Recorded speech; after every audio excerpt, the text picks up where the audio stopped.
অসম মেঘালয় সীমান্তত এতিয়াও কেৱল উত্তেজনা। নমস্কাৰ, এয়া হৈছে দ্য প্ৰাইম শ্ব' ষ্টুডিঅ'ত মই প্ৰাঞ্জল প্ৰতিম হাজৰিকা। আজিও অব্যাহত আছে মুক্ৰকাণ্ডৰ উত্তেজনা। ৰাইজৰ ৰোষত পৰিল মেঘালয়ৰ মুখ্যমন্ত্ৰী কনৰাড চাংমা। ইফালে মুক্ৰৰ ঘটনাত ৰাজনীতিৰ গোন্ধ পাইছে মেঘালয়ৰ একাংশ ৰাজনৈতিক দলে।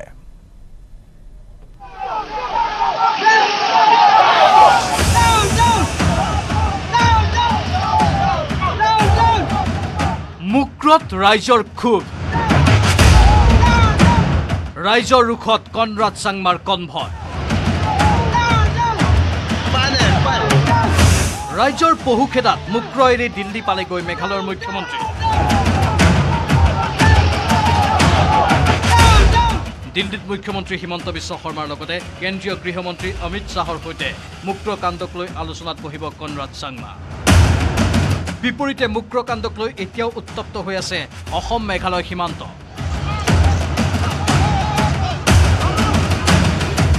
মেঘালয়ত অসমৰ 1 ইঞ্চিও ভূমি এৰি নিদিয়াৰ হুংকাৰ কাৰ্বি পৰিষদৰ মুখ্য কাৰ্যবাহী তুলিৰাম ৰংহাঙৰ।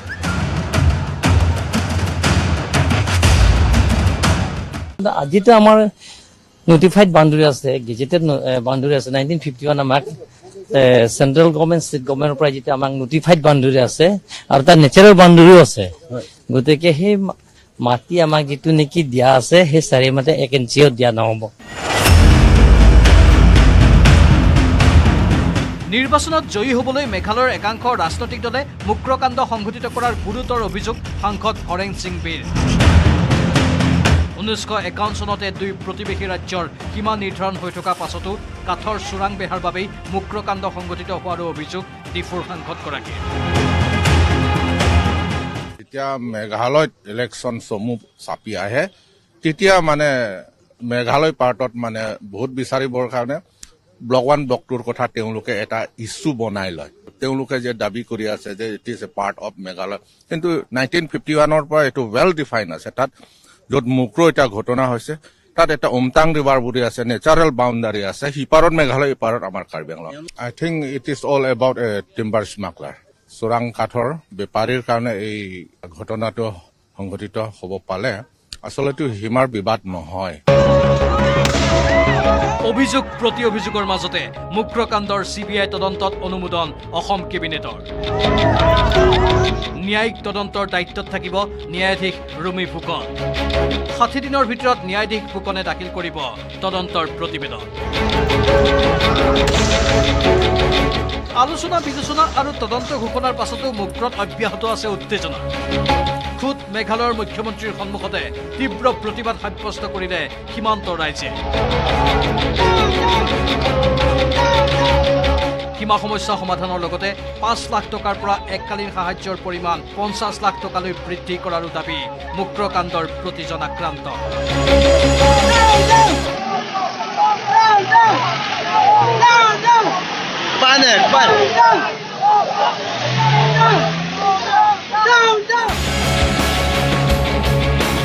বিপৰীতে মুক্ৰকাণ্ডক লৈ অসম চৰকাৰক কঠোৰ সমালোচনা লুৰিণজ্যোতি গগৈৰ। অসমৰ বন বিভাগৰ বিষয়া কৰ্মচাৰীক নিলম্বন তথা বদলি কৰাৰ ঘটনাকো গৰিহণা AJPৰ সভাপতিগৰাকী।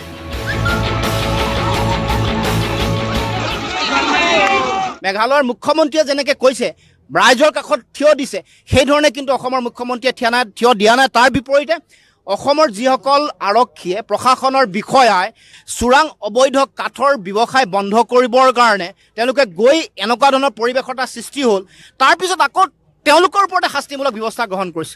অৰ্থাৎ এই কথাটোৱে আমি প্ৰশ্ন কৰিব খুজিছোঁ মুখ্যমন্ত্ৰীক, তাৰমানে চোৰাং কাঠৰ ব্যৱসায় ৰাজঘৰীয়া পৃষ্ঠপোষকতা আপোনালোকে কৰিছে নেকি? উত্তপ্ত পৰিস্থিতিৰ মাজতে স্বগৃহলৈ অনা হ'ল মুক্ৰকাণ্ডত নিহত গৃহৰক্ষী জোৱান বিদ্যা সিং লেকথিৰ মৃতদেহ। বৈঠলাংচুৰ সমীপৰ কুমৰিপি গাঁৱত শুকুৰবাৰে সম্পন্ন হ'ব গৃহৰক্ষী জোৱানজনৰ অন্ত্যেষ্টিক্ৰিয়া। মুক্ৰকাণ্ডত বিধ্বস্ত হোৱা বিদ্যা সিং লেকথিৰ পৰিয়ালক সাহায্যৰ দাবী স্থানীয় লোকৰ। তাৰ ল'ৰা ছোৱালী সৰু হৈ আছে, তাৰ মাইকীয়েতো কিবা এটা কাম কৰি খুৱাব নোৱাৰিব, পঢ়াব নোৱাৰিব। ঠিক তেখেতৰ কাৰণে কিবা এটা চাকৰি ব্যৱস্থা কৰি দিব লাগিব চৰকাৰে। তাৰ পত্নী এতিয়া 2টা ল'ৰা আছে, এটা হৈছে 4 বছৰ, এটা 1.5 বছৰমান হৈছে ল'ৰা ছোৱালী কেনেকৈ ডাঙৰ দীঘল কৰিব মই চৰকাৰী সেৱাক হিমন্ত বিশ্ব শৰ্মাক তেওঁক দিয়ান অনুৰোধ জনাইছোঁ।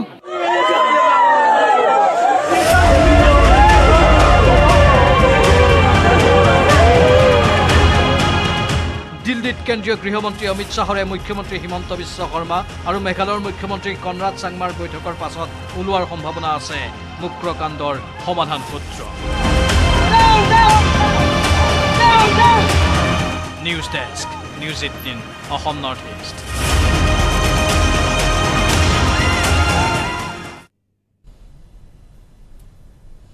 আৰু এই মুহূৰ্তৰ খবৰ আমি আপোনালোকক জনাব বিচাৰিছো শ্বিলঙত আকৌ উত্তপ্ত পৰিস্থিতিৰ সূচনা হৈছে।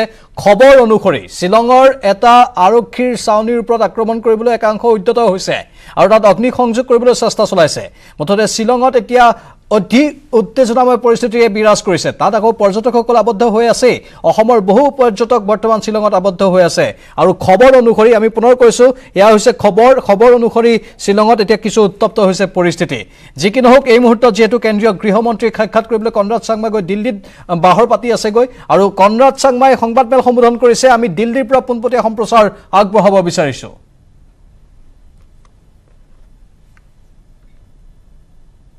मेरे कैबिनेट कोलीग्स के साथ ऑनरेबल डिप्टी चीफ मिनिस्टर, हमारे होम मिनिस्टर और अलग अलग जो हमारे कैबिनेट मिनिस्टर्स आज जो मेरे साथ आए हैं।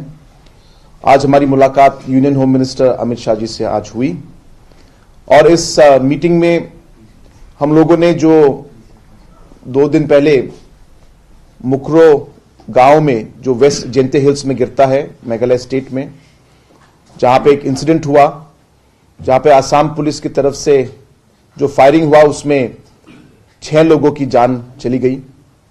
उस इंसिडेंट के बारे में हम लोगों ने यूनियन होम मिनिस्टर को ब्रीफ किया और किस किस सिचुएशन में और किन किन वजहों की वजह से जो है वो इंसिडेंट हुआ उसके बारे में हमने हमारी तरफ से यूनियन होम मिनिस्टर को हमने ब्रीफ किया और हमने यूनियन होम मिनिस्टर जी से ये डिमांड किया कि जो इनोसेंट लाइव्स जो जान गए हैं, जो लाइव्स गए हैं, उनमें जस्टिस हमें मिलना चाहिए और एक सेंट्रल एजेंसी से इंक्वायरी होनी चाहिए ताकि सच्चाई निकले और जो लोग इसके लिए रिस्पॉन्सिबल हैं उन लोगों के अगेंस्ट में necessary action as per law होना चाहिए। मैं होम मिनिस्टर जी का धन्यवाद करना चाहता हूं कि उन्होंने हमारा ये रिक्वेस्ट और ये डिमांड उन्होंने एक्सेप्ट किया और जल्द ही एक सेंट्रल एजेंसी की तरफ से इंक्वायरी सेटअप भारत सरकार की तरफ से सेटअप होगा। उसके अलावा भी हमने भारत सरकार से ये रिक्वेस्ट किया कि ये जो सिचुएशन दोनों स्टेटों के बीच में बहुत सालों से चल रहा है और खासकर जो बॉर्डर इश्यू में टेंशन है, ये जो बॉर्डर डिस्प्यूट की वजह से ये टेंशन जो है ये आते रहता है और ये बहुत जरूरी है कि हम इसे रिजॉल्व करें और इसके लिए पिछले कुछ सालों में और महीनों में हम लोगों ने बहुत कोशिश की कि हम लोग इसको रिजॉल्व कर पाए और कुछ कुछ जगहों में हम लोग इसको रिजॉल्व कर पाए हैं, लेकिन कुछ जगह भी बाकी हैं। लेकिन इस इंसिडेंट के बाद जो जिस तरीके का जो इसमें इफेक्ट हुआ है, जैसे हमारे जो इनोसेंट लाइव्स जो लॉस हुए हैं, इसकी वजह से एक ट्रस्ट डेफिसिट की तरह एक सिचुएशन आया है। तो इसमें हमारा रिक्वेस्ट यही था भारत सरकार से कि उनका यहां पे एक इंटरवेंशन हो ताकि हम लोग इन बातचीत को और इस ट्रस्ट को हम लोग बढ़ा पाए और इस सिचुएशन का हम लोग एक सोल्यूशन जल्द ही इसको निकाल पाए। भारत सरकार का अगर यहां पे वो इंटरवेंशन रहेगा और सपोर्ट रहेगा, मुझे विश्वास है कि हम लोग इसको इन बातचीत को हम लोग आगे बढ़ा पाएंगे। इसके अलावा हमारा ये भी रिक्वेस्ट था कि जो बॉर्डर में हमारे जो लोग रहते हैं, यहां पे काफी जगहों में टेंशन होते रहता है, तो इसके लिए अगर भारत सरकार की तरफ से एक इनिशिएटिव लिया जाए जहां पे दोनों स्टेटों के एडमिनिस्ट्रेशंस और गवर्नमेंट्स को बुलाकर कुछ कुछ जो स्टेप्स हम लोग ले पाए ताकि वहां पे शांति रहे और उन एरियाज में आगे फिर से ऐसे हादसे न हो और ऐसे इनोसेंट लाइव्स लॉस न हो, इसको सोचते हुए अगर भारत सरकार दोनों स्टेटों के साथ बात करके कुछ सिस्टम अगर बना पाए और कुछ स्टेप्स ले पाए तो मुझे विश्वास है कि हम लोग आगे आने वाले समय में ऐसे अनफॉर्चुनेट इंसिडेंट्स को हम लोग अवॉइड कर पाएंगे। तो हमारा ये रिक्वेस्ट था भारत सरकार से कि ये अगर स्टेप लिया जाए तो दोनों स्टेटों के लिए और हमारे लोगों के लिए भलाई होगी। इसके अलावा भी अलग अलग हम लोग ने पॉइंट्स जो स्टेट के लिए, जैसे कि अभी जो एसेंशियल कमोडिटीज हैं उसमें सप्लाई में भी कुछ प्रॉब्लम्स अभी आ रहे हैं, तो हमारी ये रिक्वेस्ट थी भारत सरकार से कि एसेंशियल कमोडिटीज का सप्लाई इफेक्ट नहीं होना चाहिए और जो सारे एसेंशियल कमोडिटीज हमारे लोगों को चाहिए वो हमें मिलने चाहिए, और इसके लिए जो भी सपोर्ट चाहिए भारत सरकार से और बाकी स्टेटों से, उसके लिए भी हम लोगों ने भारत सरकार को रिक्वेस्ट किया। इसके अलावा हमारे स्टेट में अलग अलग डिमांड्स थे, जैसे कि हम लोग ने 8 शेड्यूल में गारो और खासी लैंग्वेज इंक्लूड होना चाहिए। ये डिमांड हम लोगों ने बहुत सालों से रखा हुआ है, तो इसका भी हम लोगों ने एक बार फिर जिक्र किया। इसके अलावा भी हम लोगों ने ILP मेघालय में इंप्लीमेंट करने के लिए हम लोगों ने रेजोल्यूशन पास किया असेंबली में, इसका डिमांड भी हम लोगों ने एक बार फिर हम लोगों ने रिमाइंड किया। और हमारा जो खुद का एक लॉ है MRSSA लॉ, जिसको हमने पास किया, जो अभी गवर्नर के अप्रूवल के लिए रुका हुआ है, उसको भी जल्द ही हमें एक अप्रूवल मिले, उसका भी हम लोगों ने ऑनरेबल होम मिनिस्टर से रिक्वेस्ट किया। Sorry. New law. What is the law about? This is basically we have passed. There's a পোনপটীয়া সম্প্ৰচাৰ আগবঢ়ালো মেঘালয়ৰ মুখ্যমন্ত্ৰী কনৰাড চাংমাৰ সংবাদ পেলৰ, আৰু তেওঁ ইতিমধ্যে কৈছে যে কেন্দ্ৰীয় চৰকাৰৰ ওচৰত দাবী উত্থাপন কৰা হৈছে আৰু সেই দাবী অনুসৰি যিখিনি পদক্ষেপ ল'ব লাগে আগন্তুক দিনত লোৱা হ'ব। কেন্দ্ৰীয় গৃহমন্ত্ৰীক ইতিমধ্যে সাক্ষাৎ কৰিলে কনৰাড চাংমাই। অসম আৰু মেঘালয়ৰ সীমা সমস্যাক লৈ যি দীৰ্ঘদিন ধৰি এক অচলাৱস্থা বিভিন্ন সময়ত চলি অহা দেখিবলৈ পোৱা গৈছে, সমাধান সূত্ৰ ওলাবলৈ চেষ্টা কৰা হয় কিন্তু ওলোৱা নহয়। এইবাৰ কিন্তু অলপ ভালদৰে এই বিষয়টো চোৱা হ'ব বুলি তেওঁ নিজে উল্লেখ কৰিছে। আৰু এয়া হ'ল দিল্লীৰ পৰা পোনপটীয়া সম্প্ৰচাৰ। আশা কৰা হৈছে যে এতিয়া পৰিস্থিতি কিছু খাম কাটিব, এই উত্তেজনাৰ অৱসান হ'ব।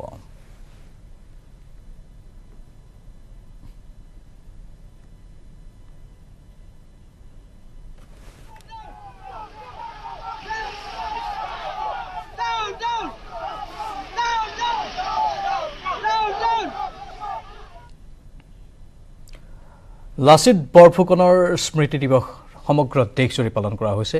দিল্লীত যি অসম চৰকাৰে প্ৰয়াস চলালে সেই প্ৰয়াসৰ ৰূপ ইতিমধ্যে আপোনালোকে দেখি আছে। প্ৰথম দিনৰ কাৰ্যসূচী গ'ল, আজি দ্বিতীয় দিনৰ কাৰ্যসূচী, কাইলৈ তৃতীয় দিনৰ কাৰ্যসূচী আছে। তাৰ মাজতে কিন্তু এজন বিশেষ ব্যক্তিৰ কথাও আমি ক'ব লাগিব। লাচিত বৰফুকনৰ ছবিক বাস্তৱ ৰূপ দিয়া এজন ব্যক্তিৰ কথা। বীৰ লাচিতৰ মূৰ্তিক জীৱন্ত ৰূপ দিয়া এইজন শিল্পী বীৰেন সিংহ। এগৰাকী শিল্পীৰ হাতত লুইতৰ বুকুত মূৰ্তমান বীৰ লাচিতৰ জীৱনগাথা, যাৰ হাতৰ পৰশত প্ৰাণ পাই উঠে আহোমৰ শৌৰ্য বীৰ্যৰ প্ৰতীক। আৰু সেইগৰাকী বীৰেন সিংহৰ সৈতে আমাৰ বিশেষ বাৰ্তালাপ। আমাৰ ডেপুটি এডিটৰ নিলয় ভট্টাচাৰ্যই বীৰেন সিংহক সাক্ষাৎকাৰ গ্ৰহণ কৰিছে, সেই এক্সক্লুচিভ সাক্ষাৎকাৰ আপোনালোকৰ বাবে আগবঢ়াইছোঁ। বীৰ লাচিত বৰফুকনৰ নাম লওঁতে যি প্ৰতিছবি হাতত হেংদাং লৈ ৰণহুংকাৰ দিয়া যি লাচিত বৰফুকনৰ প্ৰতিমূৰ্তি আমাৰ মনলৈ ভাহি আহে, তাৰ শ্ৰেষ্ঠা বীৰেন সিংহ ডাঙৰীয়াৰ আমাৰ সৈতে আছে। প্ৰথমতে ক'ব লাগিব যে লাচিত বৰফুকনৰ কোনো ছবি নাছিল, লাচিত বৰফুকনৰ কোনো বুৰঞ্জীত কোনো আঁকি থোৱা কোনো ছবি নাছিল বা কোনো তেনেকুৱা বিৱৰণ নাছিল, যাৰ ভিত্তিত কোনো ভাস্কৰ্যকাৰে বা কোনো স্কাল্পটৰে তেনেকুৱা এটা লাচিত বৰফুকনৰ এটা মূৰ্তিৰ এটা গঠন দিব পাৰিব। আৰু সেয়া কাম প্ৰথমবাৰৰ বাবে কৰিছিল বীৰেন সিংহ ডাঙৰীয়াই। আজি সৰ্বত্ৰে লাচিত বৰফুকনৰ জয় জয় হৈছে, বিশ্ববাসীক দেশবাসীক লাচিত বৰফুকনক পৰিচয় কৰি দিয়া হৈছে। কিন্তু সেই লাচিত বৰফুকনগৰাকীক আজি জীৱন্ত কৰি তোলাৰ আঁৰত আপুনি কেতিয়া আৰম্ভ কৰিছিলে লাচিত বৰফুকনৰ এই প্ৰতিমূৰ্তি বনোৱাৰ যি কাম, বা লাচিত বৰফুকন যে এনেকুৱা এজন মানুহ হ'ব পাৰিব বা ইমান ওখ হ'ব, ইমান পৰাক্ৰমী হ'ব, মুখৰ ভাজ এনেকুৱা হ'ব, সেইবোৰ কেনেকৈ ক'ত পাইছিলে? এইটো আচলতে হয় কি, এইবিলাক সৃষ্টিশীল কৰ্ম। ইয়াতে যিবিলাকৰ এটা এটা এটা এটা ষ্টৰী লাইন আপ এটা হয়, এটা কাহিনী এটা মূলক এটা এখন যুদ্ধ হৈছিলে, যুদ্ধত এজন বীৰ আছিলে আৰু এজন সেনাপতি আছিলে, সেনাপতিজনৰ নাম লাচিত বৰফুকন আছিলে। তেওঁৰ মুখৰ চন্দ্ৰৰ নিচিনা তেওঁৰ মুখখন আছিলে, চন্দ্ৰ গোল এনেকুৱা ধৰণৰ এটা মুখ অৱয়ব আছিলে। এই ধৰণৰ কথা কিছুমানক বাদ দি একো বস্তু নাছিল। আৰু মানে পাৰ্টিকুলাৰ ঠিক এইটোৱেই আছিল বুলি এই ধৰণৰ কথাবিলাকো মানে এইটো এটা কাল্পনিক এটা তেনেকুৱা ধৰণৰ কল্পনাৰে কথাবিলাক দি থোৱা আছিলে।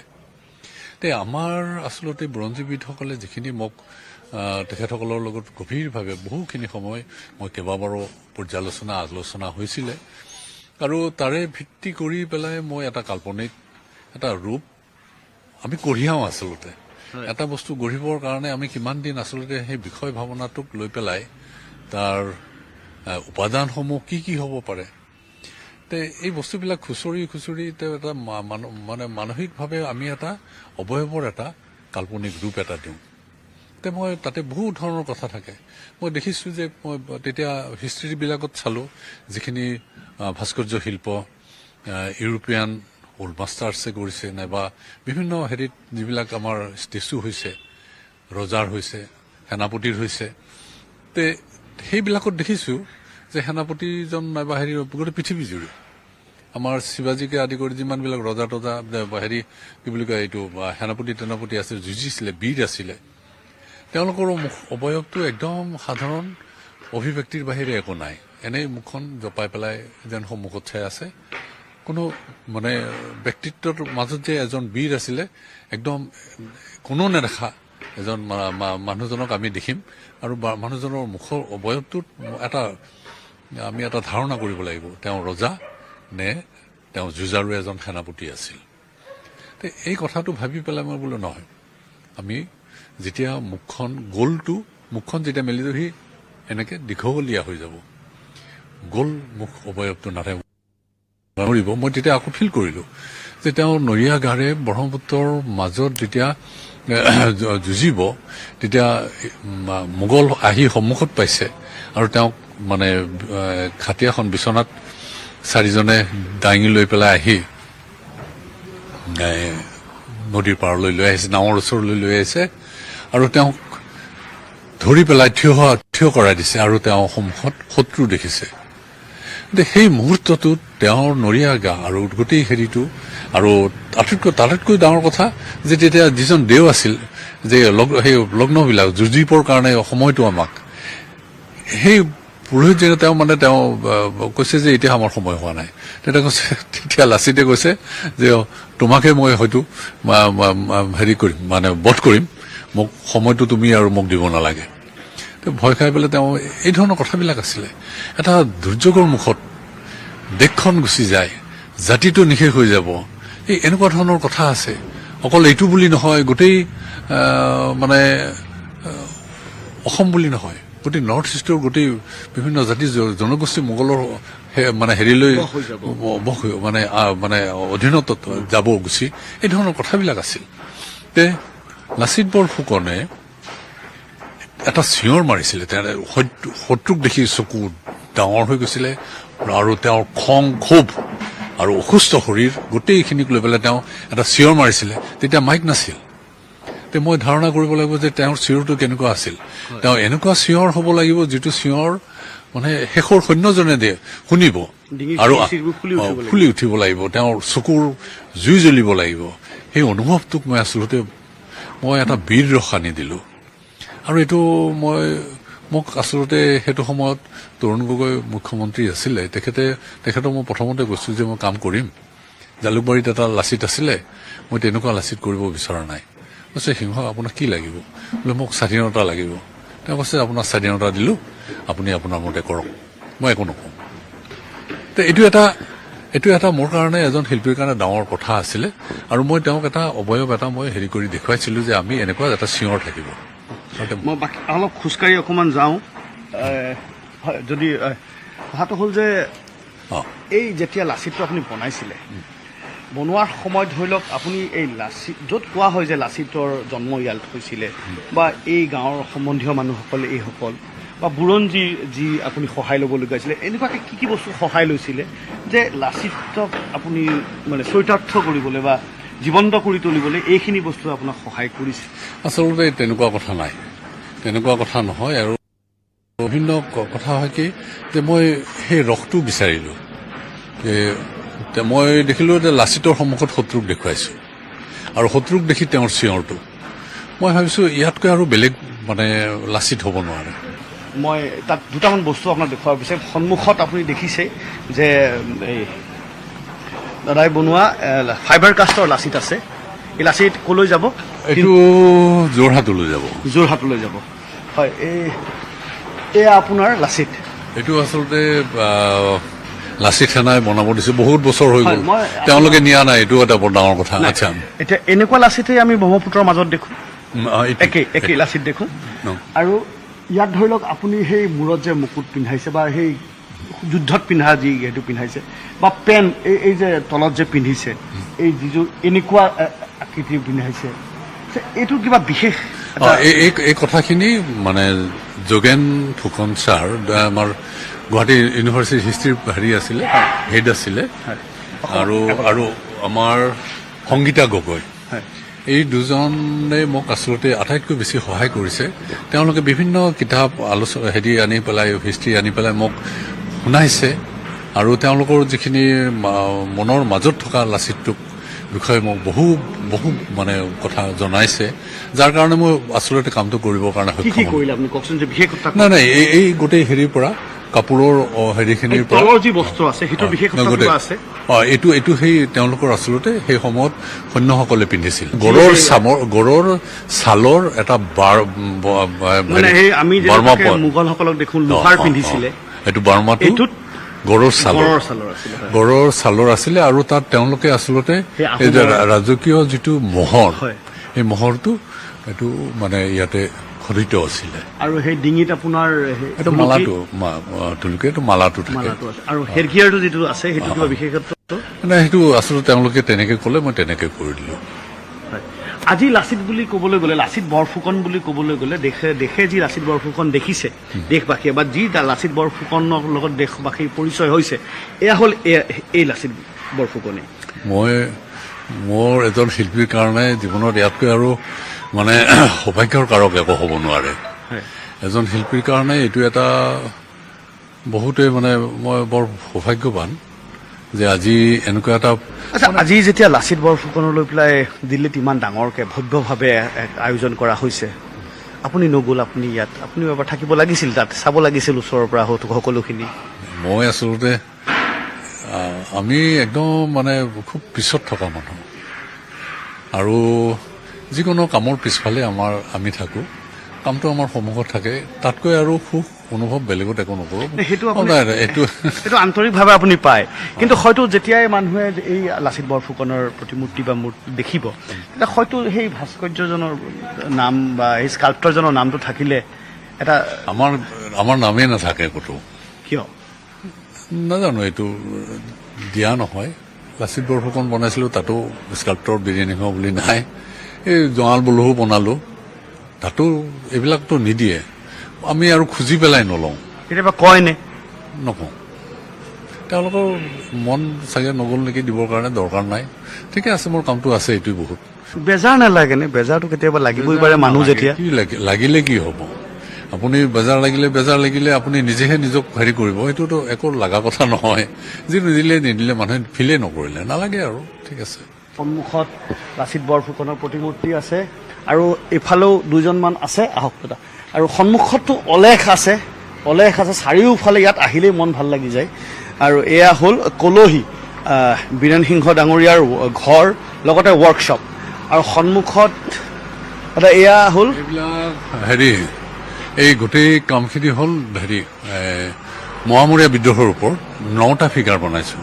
এয়া আছিল বীৰেণ সিংহ ডাঙৰীয়া। আজিৰ দিনত ভাৰতবাসীয়ে বা বিশ্ববাসীয়ে যি লাচিত বৰফুকনৰ লগত পৰিচয় হৈছে, যি লাচিত বৰফুকনক অডিঅ' ভিজুৱেলত বা সৰু সৰু প্ৰতিমূৰ্তিত দেখিছে, সেই প্ৰতিমূৰ্তিৰ শ্ৰেষ্ঠা বীৰেণ সিংহ ডাঙৰীয়া। তেখেতে কয় যে কাম কৰি যোৱাটোৱে জীৱন, কোনোবাই স্বীকৃতি দিছে নিদিছে সেয়া এটা অন্য বিষয়, কামেই তেওঁৰ জীৱন। আৰু দাদা বহুত ধন্যবাদ। আশা কৰোঁ এনেকুৱা কাম আৰু আপুনি বহু কৰি যাব। এনেকুৱা আপোনাৰ কল্পনাৰ যি এক প্ৰতিছবি বা কল্পনাৰ যি মূৰ্তি, সেয়া যেন আৰু নতুনকৈ আহে। আপুনি এই চানমাৰীত থকা আপোনাৰ প্ৰতিমা পাণ্ডে বৰুৱানী বাইদেউৰ যি মূৰ্তি আছে হাতত মাইক্ৰফোন লৈ সেয়াও সেই বীৰেন সিংহ ডাঙৰীয়াই বনোৱা ব্ৰহ্মপুত্ৰৰ মাজত থকা লাচিত বৰফুকন বা আপুনি লক্ষীনাথ বেজবৰুৱা মানে আপুনি যদি ডিফুলৈ যায় ডিফুৰ মাজত থকা যি সেই ৰক কালচাৰ আছে হয় চ' সেই সকলোখিনিতেই কিন্তু বীৰেন সিংহ ডাঙৰীয়া আছে তেখেতে কয় যে নাই জীৱনটো এনেকুৱাকৈ গুচি গ'ল কাম কৰোঁতে গুচি গ'ল বাকী জীৱনো কিন্তু কাম কৰোঁতেই যাব ৰাইজে মোক চিনি পাইছে বা পোৱা নাই সেয়া এইটো মই আচলতে কম আমাৰ সাধাৰণ মানুহখিনিৰ মাজত এটা বেলেগ মই ইমান মৰম পাওঁ আৰু ইহে আচলতে মোৰ প্ৰেৰণাৰ উৎস হয় মই আজি যে কাম কৰোঁ বিভিন্ন মানে ইতিহাস আৰু বুৰঞ্জীৰ ওপৰত ভাৰতবৰ্ষত কোনো আৰ্টিষ্টে ইমান কাম কৰা নাই মই ত্ৰিপুৰা আৰু মণিপুৰ বাদ দি প্ৰতিখন ষ্টেটত কাম কৰিছোঁ আৰু আটাইতকৈ ডাঙৰ বেছিকৈ কাম কৰিছোঁ মই ইতিহাস আৰু বুৰঞ্জীৰ ওপৰত আপুনি ৰাস্তাবিলাকত গ'লে দেখিব সেই ঠাইৰ ইতিহাস পাব সেই ঠাইৰ বুৰঞ্জীক বুটলিব পাব এইটো এটা মোৰ জীৱনৰ কাৰণে যুগমীয়া হৈ থাকিব নহয় এইটো মোৰ সৌভাগ্য আচলতে আৰু মানুহৰ ওচৰত চাপিব পাইছোঁ এই কামটোৰ জৰিয়তে আৰু এই কামটোক আচলতে মোক মানুহৰ ওচৰত চিনাকি কৰিও দিছে ইয়াতকৈ আৰু সৌভাগ্যৰ কথা তলত নাম থাকিলেও নাথাকিলেও কোনো কথা নাই নামটো ইমান ডাঙৰ কথা নহয় নামবিলাক এদিন মুচ খাই যাব এদিন মই হেৰাই যাম তাৰপিছত মোৰ নামটো মোক নালাগে আচলতে নামটো আৰু তেতিয়া আৰু দৰকাৰ নাই মই গুচি যোৱাৰ পিছত আৰু য'ত প্ৰাণ নাথাকে তাতে আৰু ইয়াৰ পিছত আৰু বহুত নতুন মানুহ আহিব নতুন প্ৰজন্ম আহিব তেওঁলোকে নতুন কাম কৰিব তেওঁলোকে জীয়াই থকাৰ সময়ত সামাজিক এটা স্বীকৃতি পাব তাতকৈ একো নালাগে ধন্যবাদ পুনৰ স্বাগতম লাচিত দিৱসৰ কথা আমি কৈ আছোঁ লাচিত দিৱস বৰ্ণাঢ্য কাৰ্যসূচীৰে দেশৰ ৰাজধানী দিল্লীত পাতা হৈছে বা আয়োজন কৰা হৈছে সমান্তৰালভাৱে আহোম সাম্ৰাজ্যৰ গৌৰৱৰ থলী ঐতিহাসিক শিৱসাগৰত ৰাজকীয় আয়োজন বীৰ লাচিতৰ 400 বছৰীয়া জন্মজয়ন্তীৰ আজি সন্ধিয়া শিৱসাগৰৰ ঐতিহাসিক ৰংঘৰৰ বাকৰিত বন্তি প্ৰজ্বলন কৰি বীৰ যোদ্ধাজনলৈ শ্ৰদ্ধা জনাই উপস্থিত শ লোকে শিৱসাগৰ জিলা প্ৰশাসনৰ উদ্যোগত 400 গছি মাটিৰ চাকি প্ৰজ্বলন কৰি শ্ৰদ্ধাৰে স্মৰণ কৰে বীৰ যোদ্ধাগৰাকী প্ৰশাসনিক বিষয়া আৰু স্কুলীয়া ছাত্ৰ ছাত্ৰীসকলে 400 গছি মাটিৰ চাকি প্ৰজ্বলন কৰে ৰংঘৰৰ বাকৰিত এক নান্দনিক পৰিৱেশে বিৰাজ কৰে এসময়ৰ আহোম সাম্ৰাজ্যৰ ৰাজধানী শিৱসাগৰত আৰু সন্ধিয়াৰ ভাগৰ কেনে পৰিৱেশ সেয়া দেখুৱাব আমাৰ সাংবাদিক প্ৰদীপ গগৈয়ে মহাবীৰ লাচিত বৰফুকনৰ আজি 400 সংখ্যক জন্মদিন আৰু এই 400 বছৰীয়া জন্মজয়ন্তীৰ লগত সংগতি ৰাখি শিৱসাগৰৰ ঐতিহাসিক ৰংঘৰৰ বাকৰিত প্ৰশাসনৰ উদ্যোগত 400 গছ মাটিৰ চাকি প্ৰজ্বলন কৰি তেওঁক শ্ৰদ্ধাৰে স্মৰণ কৰিছে মই দেখুৱাইছোঁ এই পৰিৱেশ শিৱসাগৰৰ যি ঐতিহাসিক ৰংঘৰ আছে সেই ৰংঘৰৰ বাকৰিত এইদৰে 400 গছি বন্তি প্ৰজ্বলন কৰি বীৰ যোদ্ধাগৰাকীক স্মৰণ কৰিছে প্ৰমত্ত সিংহৰ ৰাজত্বকালত এই ঐতিহাসিক ৰংঘৰ ইয়াত নিৰ্মাণ কৰা হৈছিলে এই আৰু এই ৰংঘৰৰ বাকৰিত বীৰ যোদ্ধাগৰাকীক শ্ৰদ্ধাৰে স্মৰণ কৰিছে আমি জানো যে 1622 খ্ৰীষ্টাব্দত বীৰ লাচিত বৰফুকনৰ জন্ম হৈছিল আজিৰ দিনটোতে এই ৰংঘৰৰ বাকৰিত তেওঁক স্মৰণ কৰি এইদৰে বন্তি প্ৰজ্বলন কৰা হৈছে 400 গছ চাকি প্ৰশাসনৰ অতিৰিক্ত উপায়ুক্ত বিতুপন নেওগ আছে তেওঁৰ পৰা জানিব বিচাৰিম কি ক'ব ছাৰ এই মুহূৰ্তত আমি বীৰ লাচিত বৰফুকনৰ এই 400 বছৰ জন্ম জয়ন্তীত আমি আজি সন্ধিয়া ৰংঘৰৰ বাকৰিত আমি বন্তি প্ৰজ্বলন কৰিছোঁ আপোনালোকে জানে ভাৰতবৰ্ষৰ বিভিন্ন ঠাইত দিল্লীত অসমৰ বিভিন্ন ঠাইত বিভিন্ন অনুষ্ঠান অনুষ্ঠিত হৈ আছে যোৱা 3 দিন ধৰি আৰু আজি দিনজোৰা কাৰ্যসূচীৰ মাজতে আজি সন্ধিয়া বন্তি প্ৰজ্বলন কৰিছোঁ ৰংঘৰৰ এই বাকৰিত ইয়াত যথেষ্ট সংখ্যক ইয়াত লোক সমাবেত হৈছে আৰু সকলোৱে উৎসাহ প্ৰদৰ্শন কৰিছে আমিও আশা ৰাখিছোঁ যে মহান বীৰজনাক ৰাইজে যি সুঁৱৰিছে ভৱিষ্যতৰ দিনত নৱপ্ৰজন্মই এই বীৰজনাক আদৰ্শ হিচাপে ল'ব হয় মই দেখুৱাইছোঁ পৰিৱেশ আৰু বহুসংখ্যক ছাত্ৰ ছাত্ৰী আছে আমি তেওঁলোকৰ পৰা ভাষ্য ল'বলৈ চেষ্টা কৰিম বহু লোক এইদৰে সমবেত হৈছে শিৱসাগৰৰ ঐতিহাসিক ৰংঘৰৰ বাকৰিত এয়া দেখিছে নিউজ 18ৰ দৰ্শকসকলে তেওঁলোকে বন্তি প্ৰজ্বলন কৰি ইতিমধ্যে সামৰিছে আৰু জানিব বিচাৰিম কি ক'বা আজি এই মুহূৰ্তত বহুত ভাল লাগিছে আমি তেখেতৰ জন্মদিনক তেওঁক শ্ৰদ্ধাৰে সুঁৱৰিছোঁ তেওঁৰ জন্মদিনৰ উপলক্ষে আজি বন্তি প্ৰজ্বলন কৰা হৈছে বহুত ভাল লাগিছে জয় অসম হয় এইদৰে সোঁৱৰিছে এটা ভাল লগা কথা যে তৰুণ প্ৰজন্মৰে তেওঁ আদৰ্শক সাৰোগত কৰি আগবাঢ়ি যাব বুলি তেওঁলোকে আশ্বাস দিছে আৰু স্বদেশ প্ৰেমেৰে যি আদৰ্শ দেখুৱাইছিলে তেওঁৰ মোগলৰ আক্ৰমণ প্ৰতিহত কৰি তেওঁ নিজৰ স্বাৰ্থ কোনো নাৰাখি তেওঁ যি আদৰ্শ দেখুৱাই আগুৱাই গৈছিলে অসম মাতৃভূমিক ৰক্ষা কৰিছিলে সেই আদৰ্শই অনুপ্ৰাণিত কৰক নৱপ্ৰজন্মক সেয়াই সকলোৱে আজিৰ এই দিনটোত কামনা কৰিছে আনফালে অসমৰ বাহিৰত লাচিত বৰফুকনক কিমানে জানে ঔৰংজেবক হেংদাঙেৰে স্বপ্ন ভংগ কৰা লাচিতক কিয় নাজানে অসমৰ বাহিৰত লাচিতৰ বিষয়ে আজিও হোৱা নাই চৰ্চা অসম বুৰঞ্জীতে সীমাবদ্ধ থাকি গ'ল কিয় লাচিত বৰফুকন দিল্লীত অসম চৰকাৰৰ কাৰ্যসূচী এয়া মাত্ৰ আৰম্ভণিহে বুলি সকলোৱে ইতিমধ্যেই কৈছে বীৰ লাচিতৰ ইতিহাসক আৰু অধিক প্ৰচাৰ প্ৰসাৰৰ প্ৰয়োজন আছে এতিয়া লাহে লাহে হয়তো মানুহে গম পাব এই কাৰ্যসূচীৰ পাছত কিন্তু এই কাৰ্যসূচী চলি থকাৰ মাজতেই আমাৰ ছিনিয়ৰ এছ'চিয়েট এডিটৰ পাৰ্থজ্যোতি বৰাই বুজ ল'লে মহাবীৰ সম্পৰ্কে দিল্লীবাসীৰ অনুভৱৰ কি ক'লে দিল্লীবাসীয়ে সেয়া এইবাৰ আগবঢ়াইছোঁ প্ৰতিবেদনৰ আকাৰত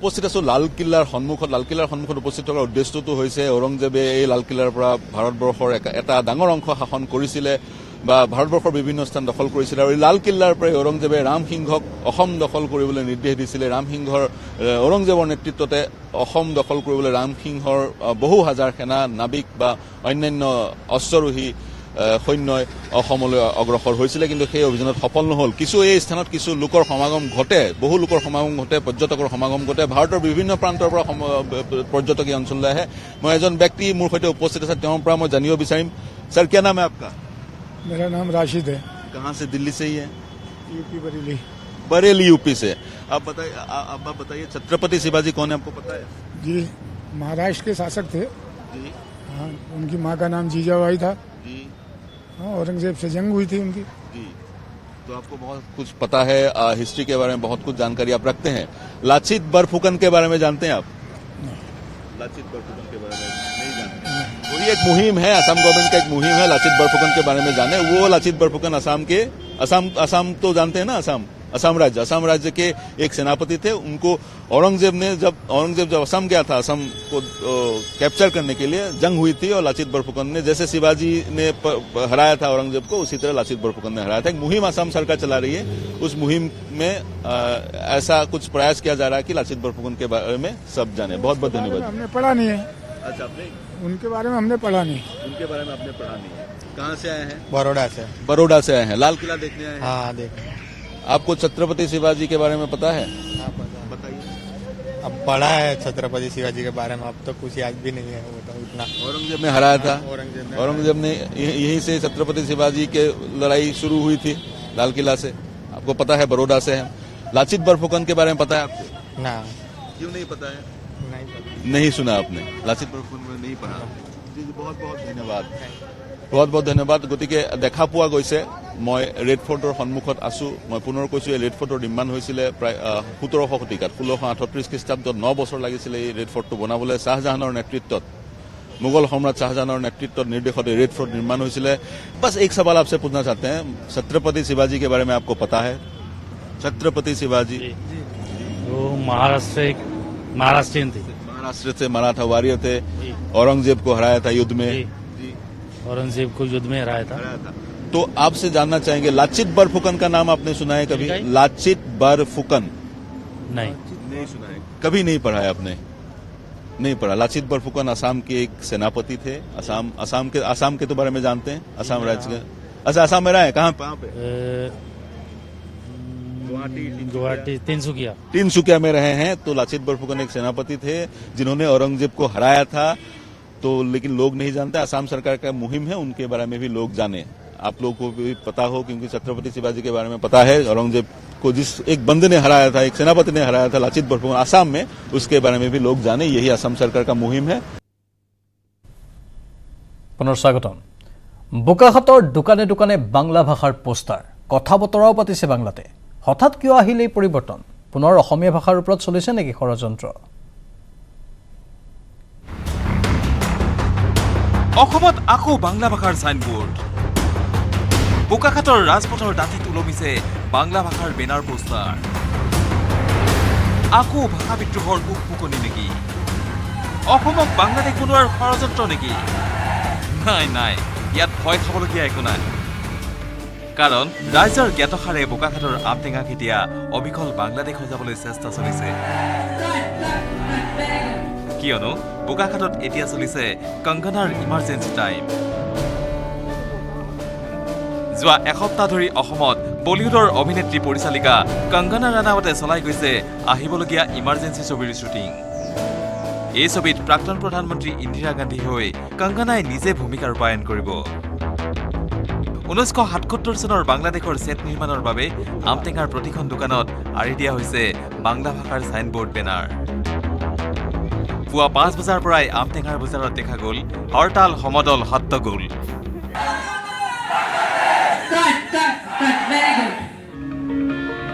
ইয়াৰ পূৰ্বে বোকাখাতৰ নিকৰিত চলিছিল ইমাৰ্জেঞ্চিৰ শ্বুটিং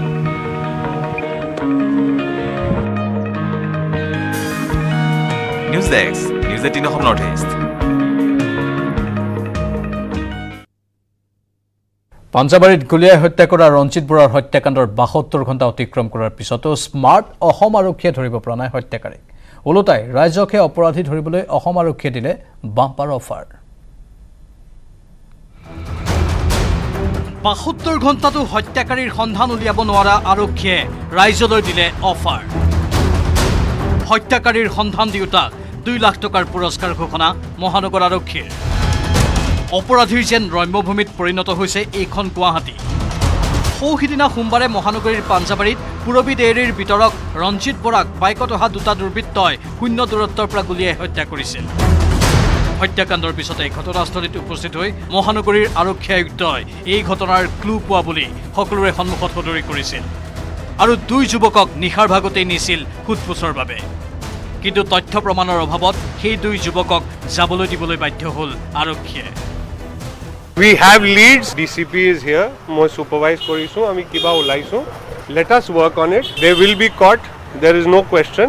কিন্তু এই ঘটনাৰ এতিয়া 4 দিন উকলি যোৱাৰ পাছতো প্ৰকৃত অপৰাধী কোন সেয়া চিনাক্ত কৰিব পৰা নাই মহানগৰ আৰক্ষীয়ে অপৰাধীৰ ওচৰত যেন হাৰ মানি মহানগৰ আৰক্ষীয়ে দুৰ্বৃত্তৰ সন্ধান দিওঁতালৈ 2 লাখ টকাৰ পুৰস্কাৰ ঘোষণা কৰিলে তদন্তৰ ক্ষেত্ৰত আচলতে কেতিয়াবা কিছুমান আৰু অলপ সহায় দৰকাৰ হয় কেতিয়াবা কিছুমান খবৰৰ প্ৰয়োজন হয় ভেৰিফাই কৰাৰ কাৰণে ৰিভেৰিফাই কৰাৰ কাৰণে চেক কৰাৰ কাৰণে ক্ৰছ চেক কৰাৰ কাৰণে গতিকে সেই গোটেই প্ৰক্ৰিয়াটো যাতে বেছি সোনকালে যিমান পাৰি সোনকালে আমি সমাপ্ত কৰিব পাৰোঁ তাৰ কাৰণে যদি কাৰোবাৰ ওচৰত আৰু কিবা তথ্য থাকে সেই তথ্য বিচাৰি এই পুৰস্কাৰ ঘোষণা কৰা হৈছে অকল ইমানেই নহয় ৰাইজলৈ উদ্দেশ্যি মুকলি কৰিলে এটা মোবাইল নম্বৰ 6026901247 যদি এই ঘটনাৰ অপৰাধী সন্দৰ্ভত আপোনাৰ হাতত কিবা তথ্য প্ৰমাণ আছে তেনেহলে এই নম্বৰটোত হোৱাটছএপ কৰিবলৈ আৰক্ষীয়ে অনুৰোধ জনাইছে যিয়ে খবৰ দিব এনেকুৱা ধৰণৰ কামত অহা খবৰ বা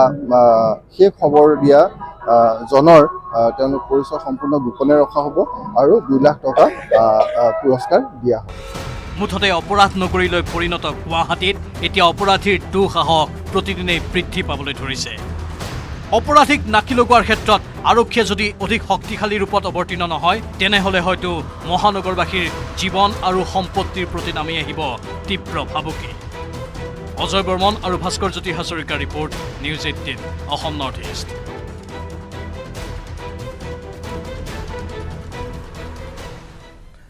মছজিদৰ ভিতৰত অকলশৰীয়াকৈ মহিলাৰ প্ৰৱেশত নিষেধাজ্ঞা পৰিয়াল অথবা স্বামী বন্ধুবৰ্গৰ লগত গ'লে নাথাকিব এই নিষেধাজ্ঞা মছজিদক পাৰ্ক মিটিং পইণ্টলৈ ৰূপান্তৰিত কৰাৰ পাছতে ফটোৱা জাৰি ইমামৰ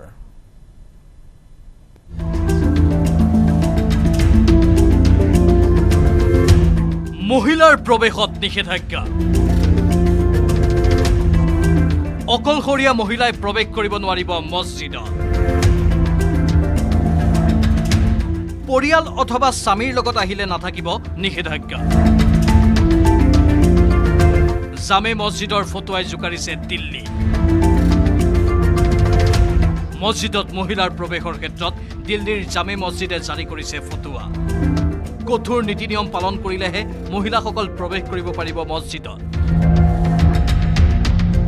অকলশৰীয়া যুৱতীৰ প্ৰৱেশে মছজিদক পাৰ্ক অথবা মিটিং পইণ্টত পৰিণত কৰাৰ অভিযোগ তুলিছে মছজিদ প্ৰশাসনে।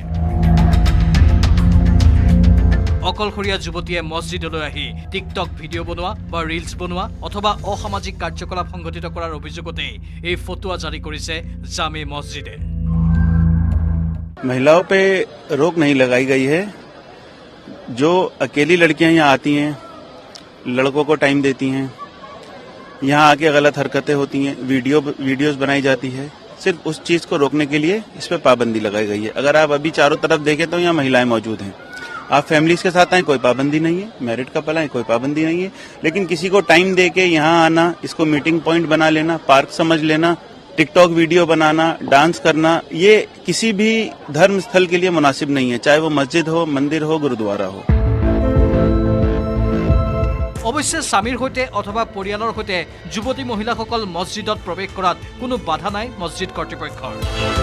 একাংশ যুৱতীৰ কাৰ্যকলাপৰ পাছত মছজিদ কৰ্তৃপক্ষই গ্ৰহণ কৰা এই সিদ্ধান্তক লৈ সৃষ্টি হৈছে প্ৰতিক্ৰিয়া।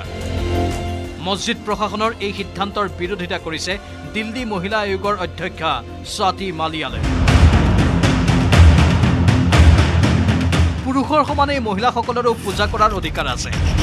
তেনে ক্ষেত্ৰত মহিলাৰ প্ৰৱেশ নিষিদ্ধ কৰাৰ অধিকাৰ নাই বুলি উল্লেখ কৰে অধ্যক্ষাগৰাকীয়ে।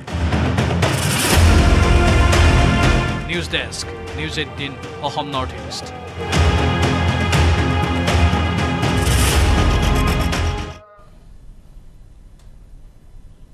এতিয়া অসমৰ আইন শৃংখলাৰ অৱনতিৰ অভিযোগ। শাসকীয় পক্ষৰ বিৰুদ্ধে সৰব হৈ পৰিছে বিৰোধী। ৰাজ্যত সংঘটিত ইটোৰ পাছত সিটো অপৰাধজনিত ঘটনাৰ পাছতেই সৰব হৈ পৰিছে বিৰোধী শিবিৰ। গুৱাহাটীৰ দায়িত্ব এতিয়া চোৰ ডকাইতে লৈছে।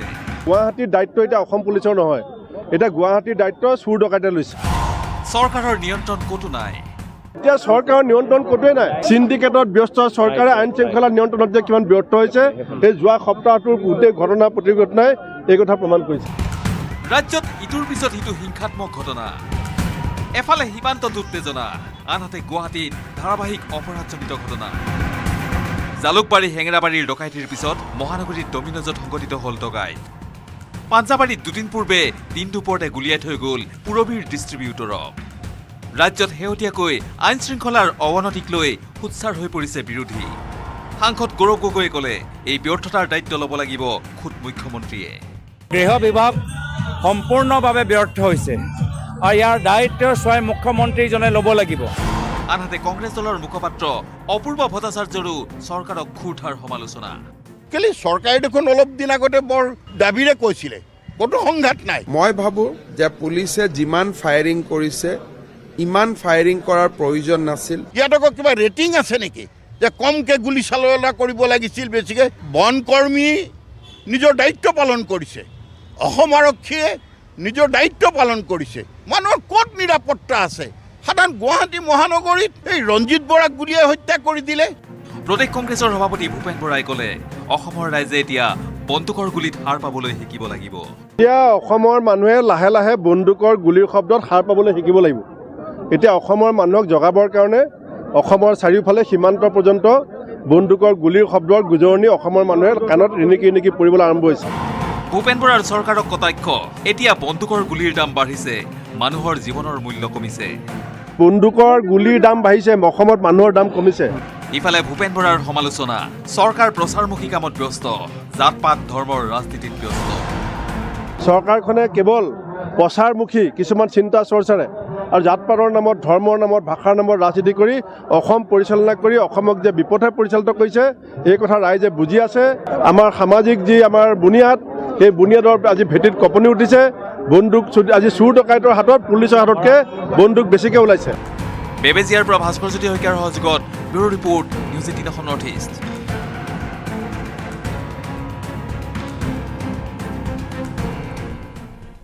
ইয়াৰ মাজতে কংগ্ৰেছৰ ভাৰত জোড়ো যাত্ৰাৰ 20 দিন হ'ল। বৃহস্পতিবাৰে বটদ্ৰৱা সমষ্টিত উপস্থিত হয় কংগ্ৰেছৰ ভাৰত জোড়ো যাত্ৰা। বৰদোৱা থানত আশীষ লৈ পদযাত্ৰাত অংশ ল'লে কংগ্ৰেছ নেতাকৰ্মীসকলে।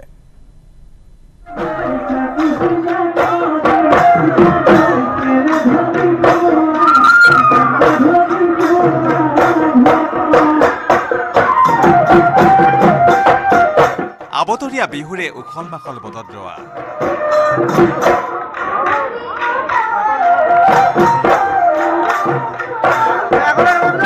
বটদ্ৰৱাত কংগ্ৰেছৰ ভাৰত জোড়ো যাত্ৰা।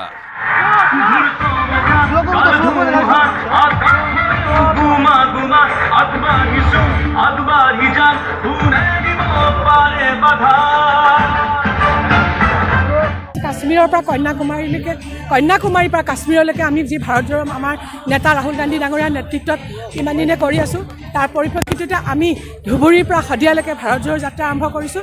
400 বছৰীয়া আমাৰ বীৰ লাচিতৰ জন্ম জয়ন্তী আছে, তেখেতকো আমি শ্ৰদ্ধাঞ্জলি জ্ঞাপন কৰিছোঁ। অসমত কংগ্ৰেছৰ ভাৰত জোড়ো যাত্ৰাৰ ২৫তম দিনটোত ভূপেন বৰাৰ লগতে অংশ ল'লে সাংসদ গৌৰৱ গগৈ আৰু প্ৰদ্যুৎ বৰদলৈ।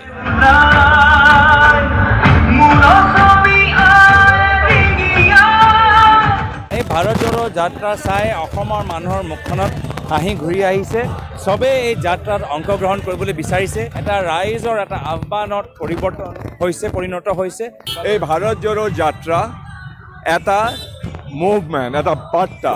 অকল কংগ্ৰেছ পৰিয়ালৰ কংগ্ৰেছ সদস্যসকলে এই যাত্ৰাত অংশগ্ৰহণ কৰা নাই। সাধাৰণ খাটি খোৱা মানুহ চাৰিওফালৰ পৰা আবাল বৃদ্ধ বনিতাই এই ভাৰত জোড়ো যাত্ৰাত আহি স্বতঃস্ফূৰ্তভাৱে উগুৰি খাই পৰি ইয়াত সমমৰ্মিতা সহযোগিতা। আনহাতে কাৰ্যসূচীৰ মাজতে লাচিত দিৱসৰ লগত সংগতি ৰাখি পৰম্পৰাগত প্ৰথাৰে সোঁৱৰা হয় বীৰ পুৰুষগৰাকীক।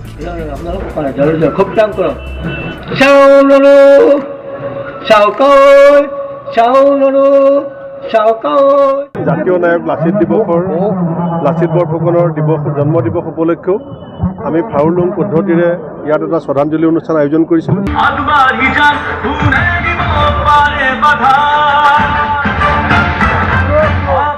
বটদ্ৰৱাৰ পৰা ভাস্কৰ শইকীয়াৰ ৰিপৰ্ট, নিউজ 18 নৰ্থ ইষ্ট।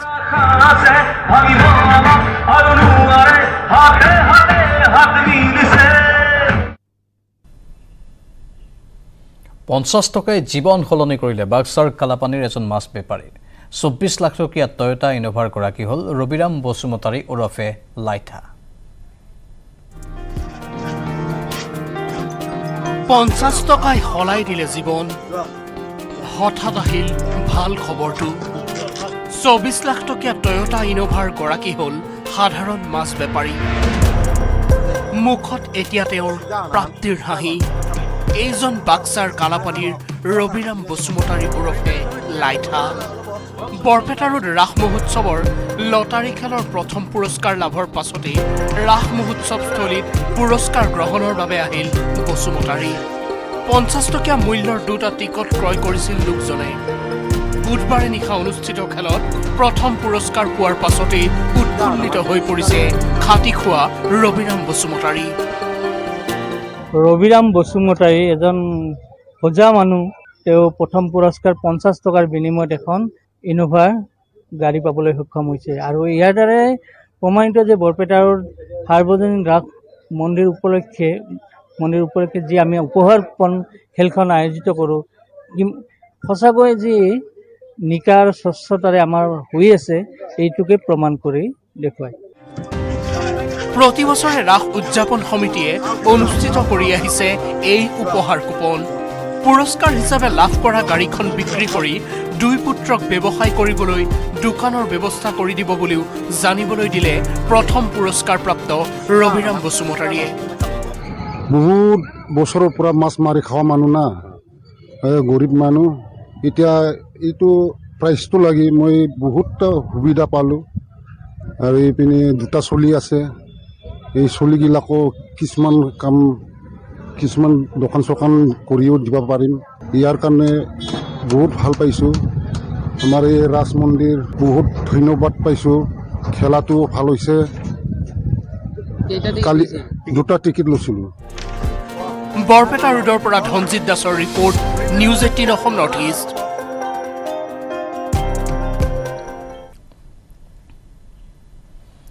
অৱশেষত চিকিৎসা লাভ কৰিলে কাজিৰঙাৰ শৰবিদ্ধ বনৰীয়া মহটোৱে। 6 দিন পিছত মহটোক ট্ৰেংকুলাইজ কৰি চিকিৎসাৰ ব্যৱস্থা কৰিছে উদ্যান কৰ্তৃপক্ষই। ইতিমধ্যে মহটোৰ দেহৰ পৰা নিৰাপদে উঘালি অনা হৈছে সোমাই থকা শৰপাত। দেহত জাঠিৰ খোজ লৈ যন্ত্ৰণাত ছটফটাই কাজিৰঙাত ঘূৰি ফুৰিছিল এটা বনৰীয়া মহ। যোৱা 6 দিন পূৰ্বে কাজিৰঙাৰ ৰাষ্ট্ৰীয় ঘাইপথৰ কাষত দেখা পোৱা গৈছিল দুষ্কৃতিকাৰীৰ আক্ৰমণৰ বলি হোৱা এই সৰ্পিদ্ধ মহটো। অৱশেষত সন্ধান ওলাল যন্ত্ৰণাত ছটফটাই থকা আহত বনৰীয়া মহটোৰ। কাজিৰঙা ৰাষ্ট্ৰীয় উদ্যান কৰ্তৃপক্ষৰ সহযোগত পশু চিকিৎসক শামছুল আলীয়ে সফলতাৰে মহটোৰ শৰীৰৰ পৰা জাঠিডাল উলিয়াই প্ৰদান কৰিলে চিকিৎসা। ভেটেনেৰী ডক্টৰ বিশেষকৈ CWRC ডক্টৰ শামছুল আৰু তেওঁৰ সহকৰ্মীসকলক লৈ আমি 3 দিন এটা অভিযান চলাই আছিলোঁ। আজি আমি ৰাতিপুৱা বেলা সেই জখম হোৱা মহটো প্ৰত্যক্ষ কৰিলোঁ আৰু সেইটো আমি ট্ৰেংকুলাইজ কৰা হ'ল। ট্ৰেংকুলাইজ কৰি তাৰ যিটো হেল আছিলে হেলডাল মানে বাহিৰ কৰি দিয়া হ'ল। যোৱা 20 নৱেম্বৰত কাজিৰঙাৰ কাঞ্চনজুৰি এলেকাত স্থানীয় একাংশ লোকে প্ৰত্যক্ষ কৰিছিল এই সৰ্পিদ্ধ বনৰীয়া গোনা মহটো। খাদ্যৰ সন্ধানত ৰাষ্ট্ৰীয় উদ্যানখনৰ পৰা ওলাই আহি দুষ্কৃতিকাৰীৰ আক্ৰমণৰ বলি হৈ যন্ত্ৰণাত চিৎকাৰ কৰি থকা অৱস্থাত মহটোক প্ৰত্যক্ষ কৰি ৰাইজে খবৰ দিছিল ৰাষ্ট্ৰীয় উদ্যান কৰ্তৃপক্ষক। পিছদিনা চিকিৎসকসহ বন বিভাগৰ লোক ঘটনাস্থলীত উপস্থিত হৈছিল যদিও সন্ধান পোৱা নাছিল মহটোৰ। মহটো বিচাৰি হাতী আৰু ড্ৰোনেৰেও চলাইছিল অভিযান। অৱশেষত 4 দিনৰ পিছত এই বনৰীয়া মহটোৰ সন্ধান লাভ কৰাত মহটোক ট্ৰেংকুলাইজ কৰি চিকিৎসাৰ ব্যৱস্থা কৰে উদ্যান কৰ্তৃপক্ষই। মহটো সোনকালে সুস্থ হৈ উঠাৰ আশা প্ৰকাশ কৰিছে উদ্যান কৰ্তৃপক্ষই। তাত যিখিনি আমাৰ এণ্টিবায়'টিক আৰু যিখিনি ট্ৰিটমেণ্ট দিব লগা আছিলে সেইখিনি ট্ৰিটমেণ্ট দিয়া হ'ল আৰু এতিয়া আশা কৰোঁ এটি অতি সোনকালে সুস্থ হৈ উঠিব। কাজিৰঙাৰ পৰা Bitupan Bora, news 18 north east.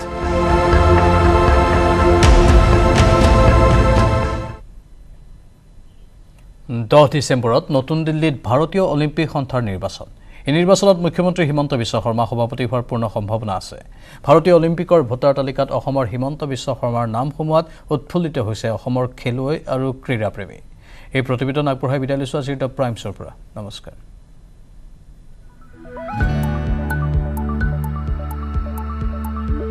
10 ডিচেম্বৰত ভাৰতীয় অলিম্পিক সন্থাৰ নিৰ্বাচন। ভাৰতীয় অলিম্পিকলৈ আৰু 16 দিন বাকী। দীৰ্ঘদিনৰ বিৰতিৰ মূৰত অনুষ্ঠিত হ'বলগীয়া ভাৰতীয় অলিম্পিক সন্থাৰ নিৰ্বাচনৰ বাবে অপেক্ষাত আছে দেশৰ ক্ৰীড়াপ্ৰেমীসকল। আগন্তুক নিৰ্বাচনত অসমৰ পৰা ভোট দিবলৈ সুবিধা পাব কেৱল অসমৰ মুখ্যমন্ত্ৰী ডক্টৰ হিমন্ত বিশ্ব শৰ্মাই। ভাৰতীয় বেডমিণ্টন ফেডাৰেশ্যনৰ সভাপতি হিচাপে 10 ডিচেম্বৰত IOAৰ অধিৱেশনত অংশ ল'বলগীয়া হিমন্ত বিশ্ব শৰ্মা ভাৰতীয় অলিম্পিকৰ সভাপতি হোৱাৰ পূৰ্ণ সম্ভাৱনা আছে। দেশৰ অধিকাংশ প্ৰতিনিধিয়ে হিমন্ত বিশ্ব শৰ্মাক সভাপতি পদত মনোনয়ন পত্ৰ দাখিলৰ বাবে অনুৰোধ জনায়। এই কথাই এক প্ৰকাৰ নিশ্চিত কৰিছে হিমন্ত বিশ্ব শৰ্মাৰ সভাপতি নিৰ্বাচিত হোৱাটো।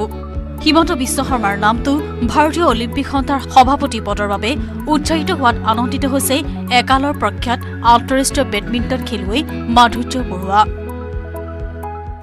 মই ভাবোঁ যথেষ্ট ভাল ষ্টেপ এই নামটো ওলাই আছে, আমি শুনিছোঁ। খেলুৱৈ হিচাপে মই যথেষ্ট আগ্ৰহী। মই কনফিডেণ্ট ডক্টৰ হিমন্ত বিশ্ব শৰ্মা ভাৰতীয় অলিম্পিক সন্থাৰ সভাপতি হ'ব লাগে আৰু হ'ব। ভাৰতবৰ্ষতো আমাৰ স্পৰ্টছত কিছু ভাল প্লেনিং লাগে আৰু মই ভাবোঁ হিমন্ত বিশ্ব শৰ্মাৰ যিটো প্লেনিং, ডক্টৰ হিমন্ত বিশ্ব শৰ্মাৰ প্লেনিং লৈ পেলাই যদি ভাৰতীয় অলিম্পিক সন্থা আগবাঢ়ে যথেষ্ট ভাল হ'ব।